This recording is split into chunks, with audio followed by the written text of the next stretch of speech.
Islamic grouping politics এটা বাংলাদেশে এবং সাবকন্টিনেন্টে সব জায়গাতেই কম বেশি আছে। কিন্তু বিষয়টা হচ্ছে কি যে ইসলামিক গ্রুপিং পলিটিক্স এটা বলতে কি বোঝায়?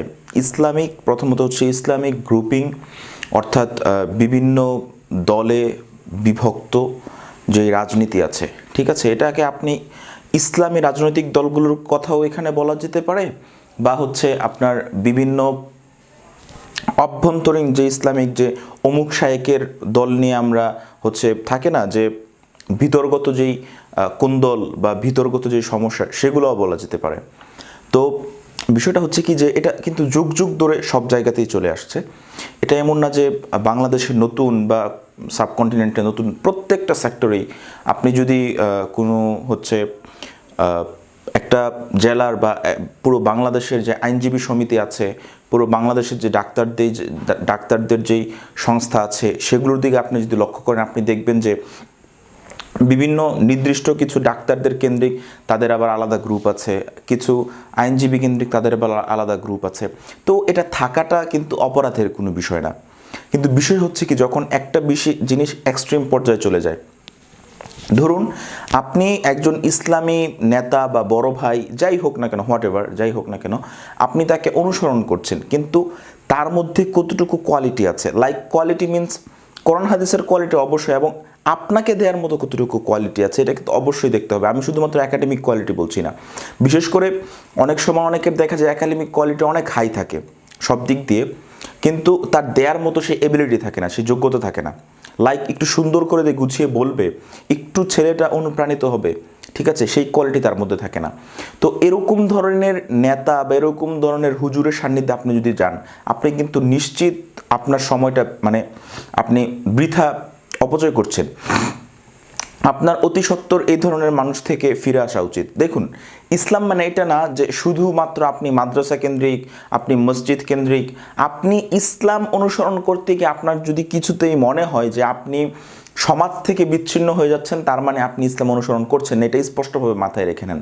আর আরেকটি কথা, এটি কোনো কোরআনও না হাদিসও না, হযরত মাওলানা শামসুল হক ফরিদপুর রহমতুল্লাহ আলাইহির একটি কথা যে কর্মহীন ধর্ম, ধর্মহীন কর্ম দুটোটাই জাতির জন্য অভিশাপ।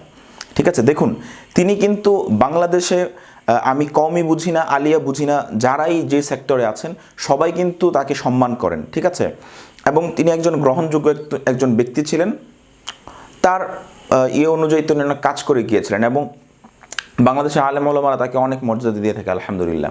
তো তার এটা কিন্তু একটা কথা, কেননা তিনারা কিন্তু বাস্তবতা উপলব্ধি করতেন, ঠিক আছে, যে সোকল যেই অনেক হুজুর আছেন তাদের মতো না, কিন্তু যে অনেক হুজুর আছে যে দাড়ি টুপি লাগেই হুজুর হয়ে যায়। দেখুন, এইভাবে হুজুর হওয়া কিন্তু খুব ইজি। আমি জাস্ট পাঞ্জাবিটা পরলাম, টুপিটা পরলাম, আমি কিন্তু হুজুর, নো। এইভাবে হুজুর হওয়া খুব ইজি, কিন্তু reality is difficult, reality is different. বাস্তবতা অনেক কঠিন, বাস্তবতা অনেক ভিন্ন। বাস্তবতা হচ্ছে আমরা জাতিকে কি দিতে পারছি, আমরা কি আদৌ প্রজেক্ট আকারে আমাদের এলাকাতে কিছু করি, আমরা কি আদৌ প্রজেক্ট আকারে আমাদের সোসাইটির জন্য কিছু করি, আমরা কি আদৌ সুদূর প্রসারী আগামী 100 বছরের কোনো পরিকল্পনা আছে আমার ব্যক্তিগত জীবনে, আপনার ব্যক্তিগত জীবনে। দ্যাটস দ্য অ্যাচিভমেন্ট, এটা হচ্ছে আমাদের অর্জন, যে এই চিন্তাগুলো আমাদের থাকতে হবে এবং দেখতে হবে যে তার ডিগ্রি যতটুকুই থাক বা না থাক, কিন্তু এই থিঙ্কিংগুলো তার মধ্যে আছে কিনা, ওই গ্রুপের মধ্যে আছে কিনা, বা ওই হুজুরের মধ্যে, ওই শায়েকের মধ্যে, বা হচ্ছে ওই ইসলামিক দলের মধ্যে। আর কথা হচ্ছিল যে ইসলামিক গ্রুপিং, ঠিক আছে, ইসলামিক গ্রুপিংয়ে আমি একটা কথাই বলবো, ইসলামী রাজনৈতিক দল বলেন বা কোনো গ্রুপিংয়ের মধ্যে যথাসম্ভব না পড়াটাই ভালো। আমি কাউকে খারাপও বলছি না, ভালোও বলছি না, আমি উপলব্ধি করি যে না পড়াটাই ভালো, যতটা আপনি না পড়তে পারেন, ঠিক আছে। আপনি কোরআন হাদিসের জ্ঞান অর্জন করবেন, আপনি তাদের কাছে যাবেন, আলেম ওলামাদের কাছে, কিন্তু যখনই দেখবেন যে কোনো সেক্টরে কোনো কিছু নিয়ে গ্রুপিং হচ্ছে বা দলাদলি হচ্ছে, আপনি দয়া করে আল্লাহ রাস্তায় সেখান থেকে যদি চলে আসেন, এটা আপনার জন্য সার্বিকভাবে সব দিক দিয়ে, যেমন আখেরাতের দিক দিয়ে ঠিক তেমন দুনিয়াবি দিক দিয়ে আপনার জন্য অধিক কল্যাণ। এটা আপনি কল্পনাও করতে পারবেন না কতটা কল্যাণকর। কেননা এইসব গ্যাঞ্জামে আপনি যদি পড়েন, আপনার যেমন সময় নষ্ট হবে, ঠিক আপনার অর্থ নষ্ট হবে, এবং সর্বোপরি সবচেয়ে মূল্যবান যে জিনিস আল্লাহ রাব্বুল আলামিনের দেওয়া নিয়ামত, সেটা হচ্ছে ব্রেন। আপনার প্রচুর ব্রেন নষ্ট হবে, এবং তাদের পিছনে আপনার এসব দলাদলি করতে গিয়ে কিন্তু অনেক সময় অনেকের ক্যারিয়ারও বরবাদ হয়ে যায়। তাই আমি এটাই বলবো যে ইসলামিক গ্রুপিং বলেন বা ইসলামিক পলিটিক্স বলেন, এগুলোর মধ্যে না পড়াটাই যতটা মানে না পড়া যায়, নিজেকে যতটুকু মুক্ত রাখা যায়। আপনি চাই কওমি মাদ্রাসার ছাত্র হন, আপনি চাই আলিয়া মাদ্রাসার ছাত্র হন, আপনি চাই ভার্সিটির ছাত্র হন, যেখানের ছাত্র হন না কেন, এটাই সবচেয়ে বেশি বেটার।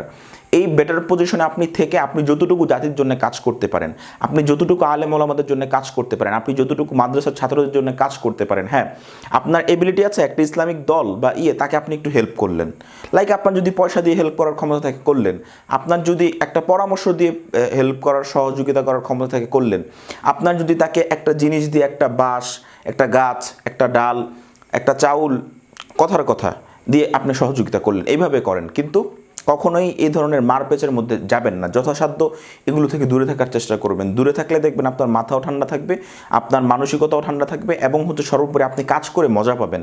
আর দিন শেষে কাজ করে যদি ভালো লাগা না থাকে, তাহলে কিন্তু কাজটা নেক্সট টাইম কিন্তু আর করতে ভালো লাগে না। তাই এই বিষয়গুলো কিন্তু খুব ইম্পর্টেন্ট বর্তমানে অ্যাটলিস্ট বাংলাদেশে। তাই কখনোই এই ধরনের ইসলামিক গ্রুপিং, ইসলামিক দলাদলি এগুলোতে পড়বেন না। আপনাদের সকলের জন্য অসংখ্য শুভকামনা। আসসালামু আলাইকুম।